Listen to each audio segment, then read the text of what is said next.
O meu marido, ele sempre falou que quando eu engravidasse, se fosse um menino, eu não iria amamentar porque ele tem ciúmes. Eu engravidei, veio um menino e hoje eu não amamento meu filho porque ele tem ciúmes. Eu tenho um sobrinho que ele é 3 anos mais novo do que eu. E a nossa relação, na verdade, é uma relação de irmãos, porque a gente foi criado juntos, ele foi criado pela minha mãe. Então assim, a gente cresceu juntos, onde um tá, o outro tá. A gente sempre sai junto pra festas, pra rolê. E esse meu sobrinho, ele tem um amigo que ele tinha ido embora da cidade, só que ele voltou pra nossa cidade. E quando ele voltou, que a gente se conheceu, tipo assim, foi amor à primeira vista. Eu já logo me apaixonei por ele de cara, e ele também já logo se apaixonou por mim.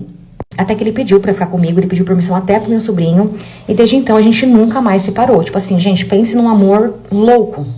Ele era muito ciumento, eu também sempre fui muito ciumenta, então por conta disso, a gente brigava muito, mas assim, muito mesmo, de ser cansativo, sabe? Só que mesmo assim, a gente não conseguia separar, porque a gente não conseguia viver longe um do outro. Até que passou um tempo e a gente decidiu que a gente queria morar junto e nós fomos morar juntos. Só que nesse tempo, os ciúmes do meu marido só aumentavam. Tipo assim, eu parei de usar roupas curtas, eu parei de dançar, eu parei de sair, eu parei de beber, tudo porque ele não gostava, porque ele tinha muitos ciúmes. Só que eu confesso que eu também fiz tudo isso porque eu quis, tá? Foi pra agradar ele também. E depois de um tempo que a gente tava morando junto, um certo dia eu comecei a passar mal, muito mal. E depois de 2 dias passando muito mal, eu decidi fazer um teste por desencargo pra ver se eu tava grávida. Porque eu tava com todos os sintomas, só que eu tomava remédio. Fiz o teste e positivo. Eu estava grávida. Parte 2. Então, como eu estava dizendo, eu comecei a passar muito mal, decidi fazer um teste, né, por desencargo. E aí eu descobri que eu estava grávida. Quando eu fui contar pro meu marido que eu estava grávida, nossa, ele ficou super feliz. Ele pulava, assim, de felicidade, sabe? De um jeito, de um nível. E depois da gravidez, ele começou a me tratar muito melhor do que ele já me tratava. Porque assim, gente, o nosso relacionamento sempre foi muito louco, perturbador, por conta de brigas, ciúmes que a gente tinha. Só que independente disso, ele sempre me tratou muito bem. Até que um dia a gente tava conversando sobre a gravidez, né, sobre as coisas do bebê, e conversa vai, conversa vem, meu marido olhou pra mim e falou assim, então, se for menino, eu já adianto e já te aviso que você não vai amamentar, porque eu não quero outro homem chupando os peitos que é meu, só eu posso chupar seus peitos. Quando ele falou isso, eu jurava, mas eu jurava mesmo que ele tava brincando, tipo, só zoando ali. Beleza, passou um tempo, fizemos o chá revelação e descobrimos que eu estava grávida de um menino. E desde então ele vivia falando que eu não ia amamentar, que ele não tava brincando, que era menino, que por ser menino eu não ia amamentar, que nenhum outro homem ia, né, que eu já falei pra vocês, colocar a boca no meu peito. E eu passei os 9 meses achando que ele tava brincando, porque ele passou os 9 meses falando sobre isso, só que, gente, como eu falei, eu jurava que era mentira. Eu falei, não, gente, isso daí é brincadeira dele, quando nascer, isso vai acabar. Até que meu filho nasceu e realmente ele não deixou eu amamentar o meu filho. Pra vocês terem noção, ele foi expulso da maternidade, porque ele brigou, ele foi pra cima de uma enfermeira que chegou e colocou o neném no meu peito, ele não gostou, ficou muito bravo e foi pra cima da enfermeira. Então, ou seja, ele foi expulso da maternidade. Imagina, gente, eu passei uma vergonha. Até que no dia seguinte nós fomos liberados e nós fomos embora pra casa. E em casa, realmente, eu não conseguia amamentar. Pra vocês terem noção do cúmulo, do absurdo que é, o meu marido saiu até do trabalho. Ele saiu do trabalho pra ele garantir que eu não ia amamentar o nosso filho. E eu confesso pra vocês que isso tá começando a me mudar. Eu já não tô conseguindo mais olhar essa relação e gostar dessa relação. Não vejo mais uma relação boa, uma relação tranquila como eu via antes, porque eu não via problemas. Mas agora eu tô vendo. E o meu sonho é amamentar, só que eu não posso. E tudo porque ele é um menino. E, gente, eu fico olhando pra ele, me dá uma dó, tadinho, um anjinho tão inocente. A única coisa que ele precisa é do peito da mãe. Ele não tá podendo, tô dando leite na mamadeira. E assim, eu quero terminar. Só que eu sei que ele não vai aceitar de jeito nenhum, ele não vai me deixar em paz, ele vai me dar trabalho. Só que pelo meu filho, eu não quero mais ver nessa relação. Eu quero poder viver em paz, sabe? Pra poder criar meu filho, cuidar do meu filho, ter a minha mente em paz pra poder fazer isso. Mas eu sei que ele não vai aceitar e então eu quero dicas. Eu quero dicas de como fazer isso, de como me separar, de como conseguir, sabe, ser firme. Ai, gente, só quero poder ser mãe em paz. Até meu sobrinho já tentou ajudar, já tentou conversar com ele, mas assim, nada adianta, ninguém consegue fazer a cabeça dele. Ele tem aquele pensamento e ele vai morrer com aquele pensamento dele. Essa história também não é minha, e sim de uma seguidora que mandou pra mim lá no PP Vizinho. Aproveita e vem me acompanhar lá também, você já sabe, né? Eu vou amar ter você comigo lá todo dia. Tchau! Meu marido me indicou para trabalhar de faxineira em uma casa porque ele justamente precisava saber onde eu estava o dia todo. E o motivo... Quando eu era bem nova, eu trabalhava de faxina, né? Eu precisava ajudar em casa, precisava ajudar minha mãe. Só que eu estudei, consegui um emprego, né? Saí da faxina, fui trabalhar de CLT, tava ali ganhando razoavelmente bem, comecei a namorar, me casei. E eu tinha um marido que ele trabalhava numa empresa chiquérrima. Meu marido ganhava bem, sabe? Mas eu era aquele tipo de pessoa honesta que não gostava de pedir dinheiro pra ninguém, que tinha minha independência e tava acostumada com isso. E se eu não tivesse isso, eu ficaria doente. Então, mesmo meu marido podendo segurar as contas de casa, sabe? Eu não gostava. Eu queria trabalhar, eu queria ter o meu. E ele sabia disso. Pois bem, eu trabalhava numa empresa, né? E eu fui demitida, porque na verdade foi até um favor que o meu chefe me fez, né? Ele me demitiu e depois ele pediu, decretou falência, na verdade, né? Então ele me demitiu pra, entre aspas, me pagar todos os meus direitos, porque eu trabalhava ali há muito tempo. Ele gostava de mim, eu era uma boa funcionária. Ele fez isso comigo e com mais algumas pessoas, porque de resto ele decretou falência e não pagou ninguém. E aí eu fiquei sem emprego. E na época, gente, estava difícil demais arrumar emprego, porque a gente tinha acabado de sair da pandemia. Então, assim, as pessoas estavam se reerguendo, sabe? Tava difícil demais. Quem tinha tava segurando, eu tava trabalhando de home office, tanto que foi por isso que a empresa quebrou. Então, assim, tava muito difícil arrumar emprego. E eu comecei a luta ali, procurando emprego e nada. Não achava emprego. E eu ficando doente dentro de casa, não tava faltando nada, meu marido cuidava de tudo, mas eu comecei a ficar doente. E aí, o que eu comecei a fazer? Eu falei, eu vou começar a dar faxina, porque pelo menos eu vou estar trabalhando. E, gente, faxina dá muito dinheiro, porque é muito difícil você achar alguém que limpe bem, que é de confiança, que faça tudo direitinho. E eu era uma boa faxineira, eu limpava tudo bem, assim, limpinho mesmo. Comecei a divulgar, comecei a fazer faxina, entrei em contato com os clientes antigos que eu tinha, voltei a dar faxina e comecei a fazer bico ali de faxineira. Só que com isso, os meus horários ficavam muito incertos, sabe? Eu às vezes estava em casa, às vezes não estava, ficava trabalhando, tinha casa, não tinha, virou aquela loucura a minha rotina, mas continuei procurando emprego para poder sair ali da faxina, até porque eu tinha currículo para poder sair da faxina, mas não tinha o que fazer, eu tava ali porque eu precisava trabalhar para não ficar doente. Podia ficar em casa? Podia, mas eu não conseguia. E para mim era inaceitável eu ter que pedir dinheiro ao meu marido para comprar uma cirola que fosse. E, você tinha dinheiro? Tinha. Estava guardado, porque onde você tira e não coloca, acaba. Então eu precisava de emprego e ficar parado para mim também era inaceitável. Beleza. Com isso, essa minha rotina meio assim desorganizada começou a incomodar o meu marido, que eu não entendi o porquê. Porque antes ele sabia onde eu tava, que horas eu ia chegar em casa, meu trabalho era muito certo, era muito difícil eu fazer hora extra, era muito difícil eu sair mais cedo, então ele sempre sabia onde eu estava. Ele sempre conseguia me monitorar, né? E aí, um belo dia, ele conversou comigo falando que tinha uma mulher que trabalhava na empresa dele, que estava precisando de uma faxineira para poder ficar o dia todo na casa dela. Basicamente, ela queria... Era como se fosse uma governanta, sabe? Era faxineira, cuidar dos filhos, ajudar ali na comida, auxiliar ali e tal. E que eu ia ganhar por isso. E que era melhor porque ela tava pagando bem. Eu ia ter uma rotina, né? Eu ia ter um serviço ali certo. E não ia precisar ficar correndo pra lá e pra cá. Ele me fez entender que aquilo ali era o melhor pra mim. E eu acreditei nele. Acreditei nele, queridos amigos diferentes. Acreditei nele, não queria assim largar minhas casas, então botei as minhas casas assim meio que pro fim de semana, quando dava, e fui trabalhar nessa casa. E ali eu fazia de tudo, né? Eu conheci a dona da casa, era muito simpática, era uma mulher casada, tinha 2 filhos, os filhos dela eram assim, crianças amáveis. Tinha a moça que cuidava da cozinha, tinha outra que me ajudava. Então assim, a gente fazia faxina, a gente fazia tudo, ficava ali, cuidava da casa, cuidava das crianças, das responsabilidades, ajudava as crianças com deveres, fazia de tudo, era meio que uma mistura de tudo. E realmente ela pagava muito bem. Beleza.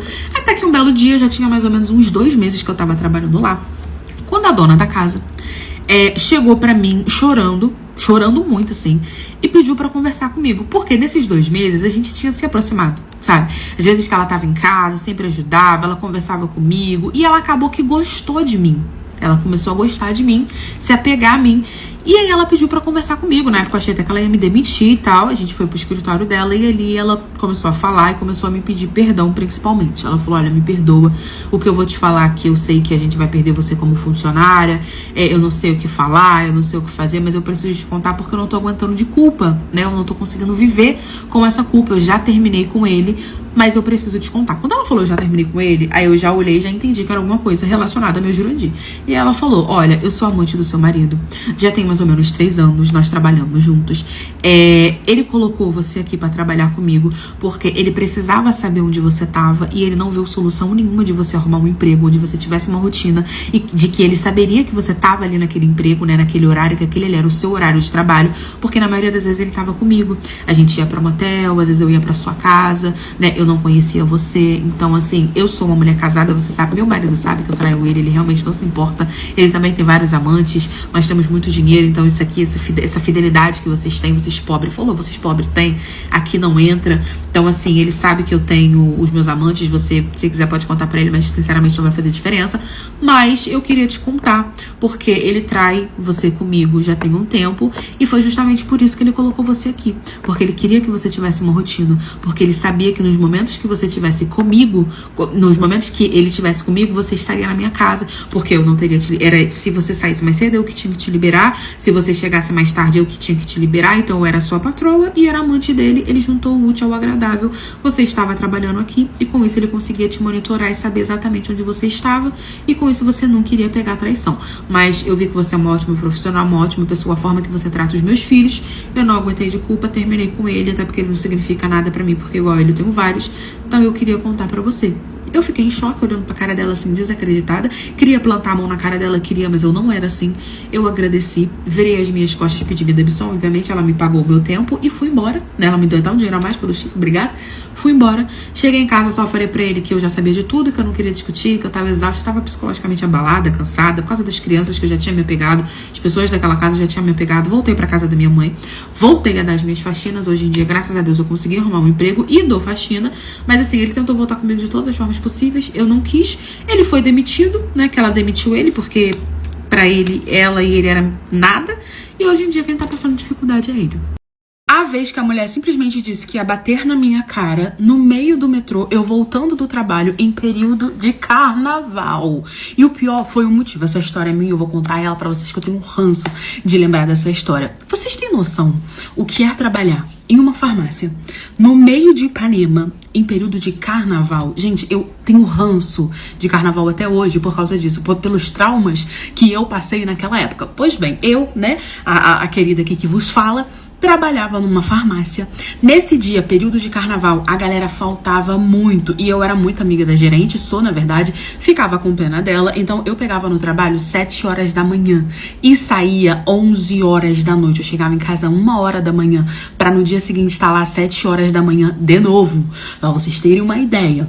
Eu tinha passado uma semana do cão, porque, gente, simplesmente o bloco acontecia na rua que eu trabalhava.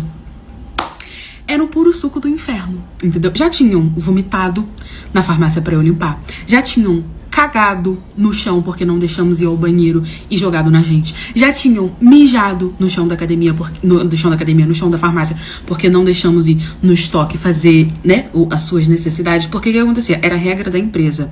O estoque onde ficavam os produtos era do lado do banheiro. Você não podia deixar outras pessoas de fora entrar na farmácia pra poder ir ao banheiro. Só que na época do carnaval, todo mundo chapadão de xarope, né? Não entendia isso, porque queria ir no banheiro lá na farmácia e a gente não podia autorizar. E aí eles, com raiva, quando a gente não autorizavam, faziam xixi, cagavam, tacavam na gente, vomitavam, botavam pra gente poder limpar. E assim, nesse dia eu tinha tido um dia do cão, porque eu tava trabalhando viradona, já tinha vários dias, tava um inferno, farmácia lotada, bloco, purpurina, a limpeza da loja tava extremamente pesada, porque era purpurina e brilho, e cerveja, tudo quanto é coisa, pra tudo quanto é lado. Então assim, tava um inferno. Era o pior época da minha vida. E detalhe, eu trabalhava numa farmácia que ficava basicamente a 2 minutos do metrô. Só que esse metrô, que era o Nossa Senhora da Paz, fechava. Só funcionava o General Osório. Então, pra poder sair do trabalho 11 horas da noite, depois de ter tido um dia do cão, eu saía da minha farmácia, andava mais ou menos uns 20 minutos até General Osório, com o bloco rolando, as pessoas bêbadas me empurrando, pisando em mim, jogando purpurina. Era um inferno, amor. Era o puro suco do inferno. Pra depois vir uma chifruda, entrar na loja faltando 6 minutos pra poder fechar e falar que a gente tem obrigação de atender, porque você não viu o que a gente passou o dia inteiro. Isso era CCLT. Então eu já tinha tido aquele dia do cão, a semana do cão. Nesse dia tinha um vomitado na loja. Eu tive que limpar, só que eu tenho um problema com vômito. Se eu vejo vômito, eu começo a vomitar. Então eu tava limpando e vomitando no balde. Até que meu amigo falou, Rafa, deixa que eu limpo. Ele mesmo começou a limpar lá e eu vomitando no balde que eu tinha levado pra limpar o vômito. Pra vocês terem uma ideia de como. Era o ponto, gente, das pessoas entrarem na farmácia pra beijar na boca. E você ter que ir lá e falar assim, oi, tudo bom? Será que vocês poderiam beijar na boca e se esfregar fora da farmácia? Porque aqui não pode? Então era esse tamanho e falta de senso. Beleza, saí do meu trabalho cansada. Andei, general os olhos todo, escutando piadinha, povo bêbado, homem bêbado, bloco rolando, os outros jogando cerveja em mim, derramaram cerveja em mim, eu vestida de trabalho, eu tava assim, meu Deus do céu, eu só quero chegar em casa, porque eu ainda tinha que pegar o metrô, descer do metrô e andar 20 minutos até minha casa, porque eu não tinha dinheiro para nada. Beleza. Cheguei no metrô, entra um casal, uma mulher que estava notoriamente alterada e estava com um cara. O cara não parecia estar alterado, mas ele era bem agressivo. E eles estavam com uma criança. E essa criança estava chorando muito. E eu estava sentada assim, distraída, e ele sentou de frente pra mim com a menina no colo e a menina chorando. E essa mulher ficou em pé segurando no negocinho do metrô. E a criança chorando e berrando, não sei o quê. E ele tentando acalmar a criança. E aquilo me chamou a atenção. Eu tava distraída. Eu fiquei olhando pra criança. Pra criança, tá, gente? Fiquei olhando pra criança. Aí veio aquela enviada do capiroto, do cão, e cismou que eu estava olhando pro digníssimo dela. Aquele homem feio. Feio que bateu em mãe. Eu olhando assim, eu olhando pra criança. Aí quando eu olhei, eu escutei alguém fazendo assim, ó. Psiu. Eu olhei. Quando eu olhei, era ela. Ela me vira e fala assim, ó. Gostou? Eu tinha tido um dia de CLT, meu Deus, eu queria matar aquela mulher. Sendo que assim, eles estavam discutindo entre si, os dois. Ela tava meio assim, ela não tava, não é que ela tava bêbada, ela tava meio estranha, sabe? E aí o cara, não, porque você tá fazendo isso, só que eles discutindo, a criança chorando, aquele caos e eu olhando. Só que ela parou de discutir com o cara e veio pra cima de mim. Aí ela virou e falou assim, gostou? Eu já tava por aqui, ó. Aquilo ali foi a gota que faltava no meu copo pra eu explodir. Eu olhei bem pra cara dela e falei assim, gostei do quê? Aí ela pegou e falou assim, não, porque se você tiver gostado, eu vou dar um tapa no meio da tua cara. Gente, eu fiquei desacreditada. Ali, meu amigo, acabou pra mim, acabou minha vida. Eu levantei, olhei bem pra cara dela e falei, então você bate aqui na minha cara. Cheguei bem pertinho da cara dela, bate aqui na minha cara. Sabe por quê? Porque pra você bater na minha cara e ficar por isso mesmo, você vai ter que ter 2 chamaínas no meio da sua perna. Porque você vai ter que ser mais mulher que eu. Então eu estou aqui, eu quero que você bata na minha cara. Fiquei olhando pra cara dela assim. Acho que ela pensou, meu Deus. Porque imagina uma pessoa cansada, exausta da semana toda, trabalhando o dobro do que você trabalharia, aturando coisas que você não tava aguentando mais, carnaval, aquele inferno, pra vir uma pessoa aleatória no meio da rua e falar que ia dar na minha cara. Porque eu tava olhando pra criança que tava chorando e eles estavam fazendo escândalo. Tava todo mundo olhando. Ela me pegou pra Cristo. Porque provavelmente eu era mulher, eu era nova, tinha 19 anos, tava ali olhando. Me pegou pra Cristo. Aí ela viu que eu era mais maluca que ela e que faltava isso daqui pra eu ficar doidona mesmo, que eu explodi. Ela, não, porque você tá olhando. Eu falei, minha amiga, eu estou olhando pra criança chorando. Eu caguei e andei pro seu marido. Eu sou casada, eu tô pouco me lascando. Agora eu quero que você dê na minha cara. Você não falou que vai dar na minha cara? Você achou que eu ia fazer o quê? Ficar ali sentadinho, encolhidinho? Não. Então, dá aqui na minha cara, bate aqui na minha cara, que eu quero ver você bater na minha cara. Aí o cara, aí tipo assim, os pessoal que tava em volta falou, deixa a menina tá voltando do trabalho. Quando isso que eu falei pra ela, eu falei, minha filha, eu não tava piranhando no meio da rua, não. Eu não tava em bloquinho enchendo o cu de cachaça, não. Eu estava trabalhando, eu estou a semana toda trabalhando, igual uma filha da puta, pra você poder vir aqui na frente de todo mundo e falar que você vai dar na minha cara. E detalhe, gente, a mulher era o dobro do meu tamanho, só que ela não era 2. Eu tava cagando e andando, eu falei, eu quero que você bata na minha cara, bate na minha cara. E eu olhando, já nervosa, me tremia, gente, eu me tremia todinha. Ela, não, que não sei o que, porque você tá olhando. Eu falei, bate na minha cara, eu quero que você bata na minha cara. Aí ele se meteu, para com isso, que não sei o que, você tá perturbando a menina trabalhando, vai ser eu que vou dar na tua cara, que não sei o que, sei que eles começaram a discutir, ele, vamos embora, puxou a mulher, eles saíram do metrô, ela foi embora, aí eu sentei calmamente e voltei pra minha casa. Eu queria que ela tivesse batido na minha cara. Era só isso que eu queria, que ela tivesse batido na minha cara. Tá achando o quê? Que eu sou o quê? Uma cachorra? Alguma safada pra poder ficar ameaçando e bater na minha cara? Minha mãe não bate na minha cara, mas a fulaninha da rua ia. Ia assim.